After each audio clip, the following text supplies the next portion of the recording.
ladles and jelly spoons. I'm Dave Rubin. This is the Rubin Report, and you're watching on YouTube, so we got to get to it quick. I've got Erin Foley, I've got Fred Karger, and I've got Kelly Carlin, and we are starting off with clearly the most important story of the year, the Oscars. Let's get to it. General feelings to start. Erin, what do you think? It was the best show I think I've ever seen. Oh, wow. I have it on tape. I've watched it 4 times today. No, I thought it was a stink bomb.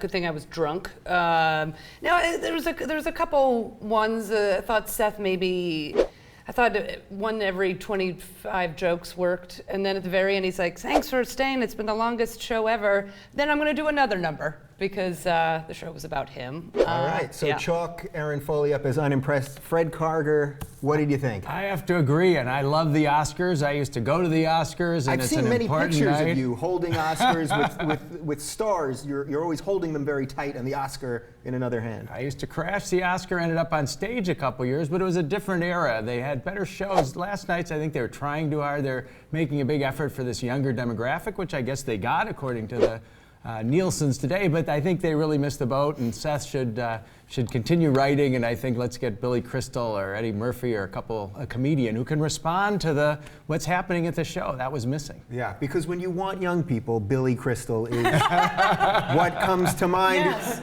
Kelly Carlin, what did you think? Or Shirley Bassey and Barbara Streisand. I'm still confused about what the cast of Chicago has to do with anything. I'm just dumbfounded. Every time they'd show up, I'm like, what? They're here again? What's going on?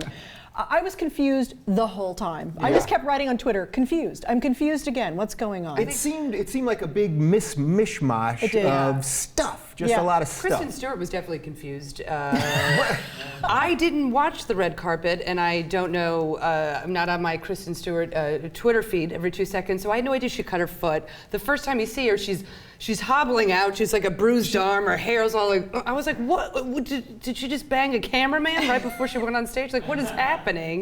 She looked like a hot mess. Yeah. Is it harder for a woman, you think, because we're so focused, on the looks for the guys can come out in all these ridiculous beards and their hair's all a mess. The women have to look so perfect. Yeah, they're either or the snark. You're either too skinny or you're too fat in this town. And there's a lot of skinny girls out there. And so a lot of things was, feed this girl, feed this girl.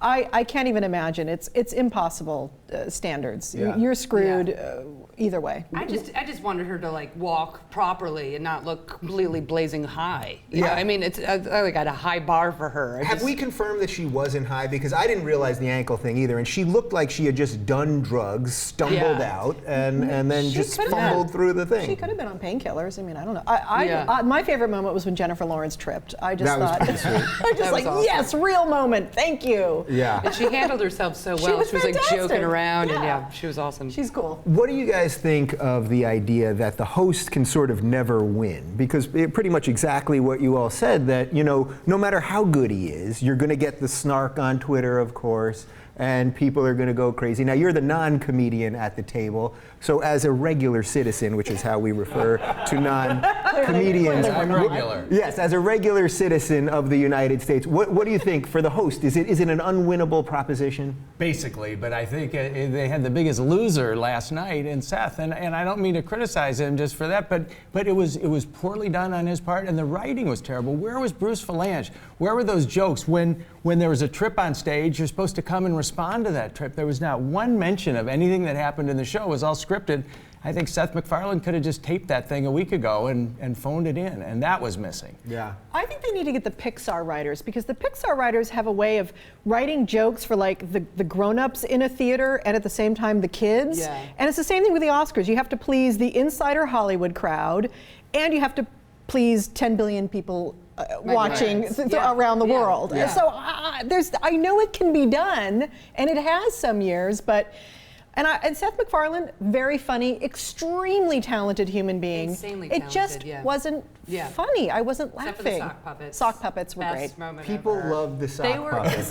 He is guaranteed like super talented, super funny. I just thought some of it's about pleasing the masses, and it was so specific of just like Snarkville and pushing the envelope, and that doesn't really work for Oscars. You have Yeah. to please like my parents. And you gotta be a little know? classy too. Yeah, well, Yeah. speaking of Yeah. classy and this constant need to please, do you think there's something weird about how when they do something a little edgy, if you can call a Lincoln joke about being assassinated 150 years ago true. edgy, but it's somehow that these elite liberals seem to be the most offended people, even though they're supposed to have the best sense of humor. What's the deal with that, you Republican? I was curious, along the Lincoln assassination lines, everybody was sitting in the boxes seemed to win. Did you notice that? So I don't know, I think next year you're going to have people, insisting, celebrities nominated are going to be insisting they sit in one of those boxes or they're not coming to the show. I never saw anyone sit in a balcony before this year. No. Was that Yeah. was that a nod to Lincoln? What was that? It might have been. It Yeah. might have been. And don't forget, Bonobos.com is the official outfitter of the Rubin Report. Enter code Rubin Report for 20% off your first purchase.